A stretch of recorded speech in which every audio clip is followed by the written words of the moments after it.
কৃষ্ণ আমি তোর চরণে একটা প্রণাম করতে চাই। বলে কেন পিসিমা তুমি আমার চরণে প্রণাম করবে কেন?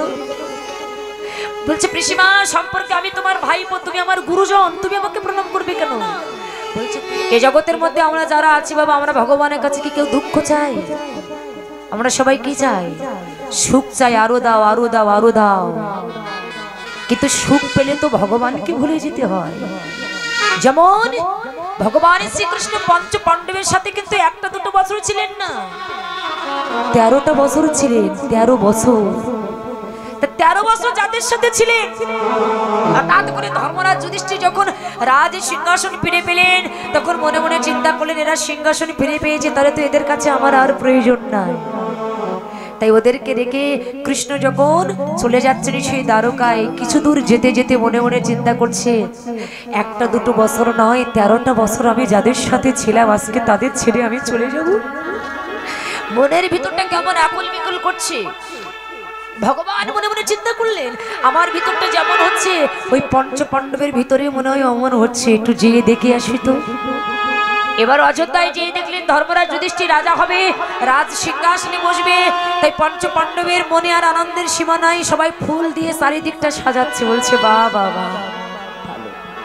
আস্তে ফুল দিয়ে চারিদিকটা সাজাচ্ছে আর বলছে এত তাড়াতাড়ি তোমরা আমাকে বলে গেলে? ঠিক আছে তোমরা এটা নিয়ে সুখে থাকো। কৃষ্ণ যখন পথ দিয়ে যাচ্ছেন, যেতে যেতে কিছু একটা দূরে যেয়ে দেখলেন একটা অন্ধকার জায়গায় একটা মা বসে বসে কাঁদছে। ছুটে গিয়ে বলছে ওগো কে তুমি, এই নির্জন জায়গায় এমন করে বসে বসে কাঁদছো? কুন্তী কৃষ্ণকে ডেকে বলছে কৃষ্ণ বাবা আমি। পিসিমা তুমি কাঁদছো কেন? তুমি কিসের জন্য কাঁদছো? আজকে তো তোমার আনন্দ করবার সময়, তোমার ছেলে এতদিনে রাজ সিংহাসন পায়নি, রাজ সিংহাসন ফিরে পেয়েছে, রাজ সভা ফিরে পেয়েছে, সবই কিছু ফিরে পেয়েছে, তোমার তো আনন্দ করবার সময়। কিন্তু পিসিমা তুমি কেন কাঁদছো? কোন কারণে কাঁদছো? কিসের জন্য তুমি কাঁদছো? কুন্তী তখন কৃষ্ণকে ডেকে বলেছিল কৃষ্ণ ওরা জানুক বা না জানুক আমি তো জানি, বিষয় থাকিতে কৃষ্ণ প্রেম নাই হয়, বিষয় দূরে কৃষ্ণ প্রেম জানিও নিশ্চয়। ধন সম্পদ বিষয় বাসনার মধ্যে থাকলে ওখানে কখনো কোনোদিন কৃষ্ণ প্রেম হয় না। কৃষ্ণ আমি তো জানি এতদিন পঞ্চ পাণ্ডব ভিখারি হয়েছিল, তাই তুই ওদের সখা হয়েছিলি, আর আজকে ওরা ঐশ্বর্য ফিরে পেয়েছে, তাই তুই ওদেরকে ছেড়ে চলে যাচ্ছিস। কৃষ্ণ কৃষ্ণ তুই তো চলে যাচ্ছিস, কিন্তু আমি সহ্য করবো কেমন করে বাবা? তুই তো চলে যাচ্ছিস, তাই তুই চলে যাওয়ার আগে আমি তোর কাছে একটা জিনিস চাইবো, তুই আমাকে দিবি। কি? বলে কৃষ্ণ আমি তোর চরণে একটা প্রণাম করতে চাই। বলে কেন পিসিমা তুমি আমার চরণে প্রণাম করবে কেন? বলছে পিসিমা সম্পর্কে আমি তোমার ভাইপো, তুমি আমার গুরুজন, তুমি আমাকে প্রণাম করবে কেন? বলছে তুই আমার ভাইপো বলে আমি তোকে প্রণাম করছি না, তুই একটা পুরুষ বলে আমি তোকে প্রণাম করছি। বলে পিসিমা আমি কি একা পুরুষ? তোমার পঞ্চ পাণ্ডব কি পুরুষ নয়? বলে ওরা হচ্ছে শুধু পুরুষ, আর তুই হচ্ছে আদি পুরুষ। গৌর হরি বল। ঈশ্বর পরম কৃষ্ণ সচ্চিদানন্দ বিগ্রহ অনাদি আদি শ্রী গোবিন্দ সর্বকারণের করুণাম, তুই তো আদি, তুই তো উত্তম, তুই তো সর্বস্ব। কৃষ্ণ তুই তো চলে যাচ্ছিস, চলে যাওয়ার আগে তোর কাছে একটা বস্তু চাইবো, তুই আমায় দেবে। কৃষ্ণ কি চাও পিসিমা? বলছে 30 বার অঙ্গীকার কর। বলছে আমি 30 বার অঙ্গীকার করলাম, বলো তুমি কি চাও? বলছে কৃষ্ণ আমি তোর কাছে এই বস্তু চাই বাবা, তুই যেন জীবনে কোনোদিন আমার সুখ দিস না।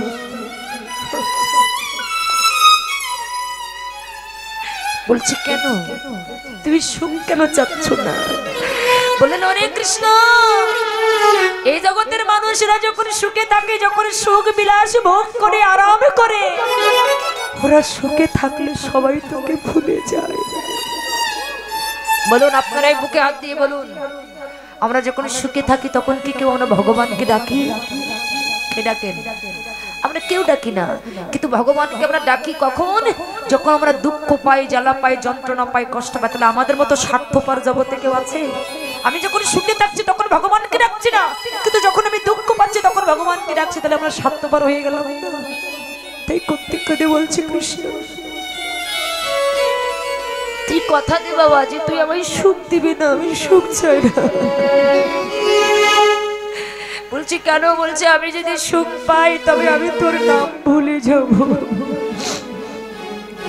কিন্তু কৃষ্ণ তুই আমায় যত দুঃখ দিবি, যত কষ্ট দিবি, যত জ্বালা যন্ত্রণা তুই দিবি, আমি যত জ্বালা যন্ত্রণা যাও পাবো, আমি যত বেশি করে দুঃখ পাবো, যত বেশি করে কষ্ট পাবো, ততই আমার বদনে আমি হা কৃষ্ণ প্রাণী কৃষ্ণ বলে আমি নয়নের জলে কাঁদতে পারবো।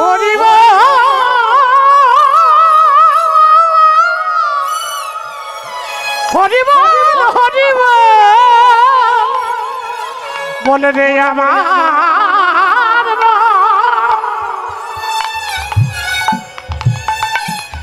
তাই গৌর হরি আমাদের মতো কলিযুগকে ডেকে বলছে, ওগো দাদা, বাজার থেকে যদি একটা কাপড় কিনে নিয়ে আসা হয়, সেই কাপড়ের গ্যারান্টিটা দোকানদার দেয়। কি গো বলে না, তোমার এই কাপড়টা 1 বছর থাকবে, তারপরে রং চটে যাবে। তাহলে বাজার থেকে যদি একটা কাপড় কিনে নিয়ে আসা হয়, তাহলে সেই কাপড়ের গ্যারান্টি আছে, কিন্তু আমাদের মানুষের জীবনের কোনো গ্যারান্টি নাই। তাই বললেন তোমার জীবনের বেলাটা থাকতে থাকতে তুমি সকাল সকাল আমার গৌর গোবিন্দের চরণে তুমি আত্মনিবেদন করে দাও, আত্মসমর্পণ করে দাও। এই সংসারে গোবিন্দ ছাড়া তোমার আর কেউ নয়।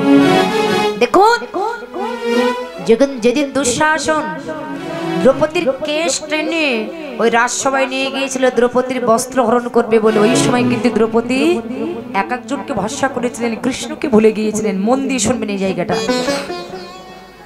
দ্রৌপদীর কেশ টেনে রাজসভায় নিয়ে যাচ্ছে কেন? দ্রৌপদীকে দ্বিবস্ত্র করবে, বস্ত্র হরণ করবে। দ্রৌপদী ছুটতে ছুটতে গুরুদেব দ্রোণাচার্য চরণটা জড়িয়ে ধরেছে যে, গুরুদেব আপনি আমাকে রক্ষা করুন, এরা আমাকে দ্বিবস্ত্র করবে, আমার সম্মানহানি করবে। মাথা নিচু করে বসে আছে দ্রৌপদী। মনে মনে চিন্তা করেন, আমার গুরুদেব যদি আমাকে না বাঁচায়, তাহলে দাদু ভীষ্ম আমাকে বাঁচাবে। বিশ্বদেবীর চরণ দুটো জড়িয়ে ধরেছে, দাদু আপনি আমাকে রক্ষা করুন, এরা আমাকে দ্বিবস্ত্র করবে, আমার সম্মানহানি হবে। বিশ্বদেবী মাথা নিচু করে বসে আছে, কিছু বলছে না। দ্রৌপদী মনে মনে চিন্তা করলেন, দাদু যদি আমাকে না বাঁচায়, তাহলে আমার স্বামী যুধিষ্ঠির আমাকে বাঁচাবে, যুধিষ্ঠির যদি না বাঁচায় ভীম বাঁচাবে, ভীমে যদি না বাঁচায় অর্জুন বাঁচাবে, অর্জুন যদি না বাঁচায় নকুল সহদেব বাঁচাবে, এরা যদি আমায় না বাঁচায় আমার ছেলে বাঁচাবে, আমার নাতি বাঁচাবে। এই যে এক একজনের প্রতি ভরসা। ঠিক সেই সময় ভগবান শ্রীকৃষ্ণ রুক্মিণীকে সাথে করে নিয়ে পাশা খেলছিলেন। হঠাৎ পাশা খেলতে খেলতে এই যে দ্রৌপদী এক একজনকে ভরসা করছে যে আমার ছেলে বাঁচাবে, আমার ছেলে যদি বাঁচাতে না পারে আমার নাতি আমাকে বাঁচাবে। আমরা কি ভরসা করি না যে আমার ছেলে আমাকে দেখবে, আমার মেয়েকে আমাকে দেখবে? দ্রৌপদীও মনে মনে চিন্তা করলেন, এরা আমাকে দেখবে। এই যে এক একজনের প্রতি এক এক ভরসা যে আমার স্বামী আমাকে বাঁচাবে, আমার ছেলে আমাকে বাঁচাবে, আমার নাতিপত্নী আমাকে বাঁচাবে। ভগবান শ্রীকৃষ্ণ পাশা খেলতে খেলতে হঠাৎ করে চিৎকার করে বলে উঠলেন, নয় নয় নয়। যখন নয় নয় বলে চিৎকার করলেন, রুক্মিণী মনে মনে চিন্তা করলেন যে পাশা খেলায় মনে হয় নয় পড়েছে, তাই নয় নয় বলে চিৎকার করছে, গুটিতে নয় পড়েছে। কিন্তু ভগবান আসলে ওটা বলতে চাইছিলেন না, আমাদের মতো জগৎ জীবকে সংকেত দিলেন, নয়। নয়ের ঘরের নামটা পড়লে যেমন শুধু নয় হয়। নয়ের ঘরের নামটা পড়েছে, নয় একে কত? নয়। নয় দ্বিগুণে কত? 18। তাহলে 1 আর 8 কত?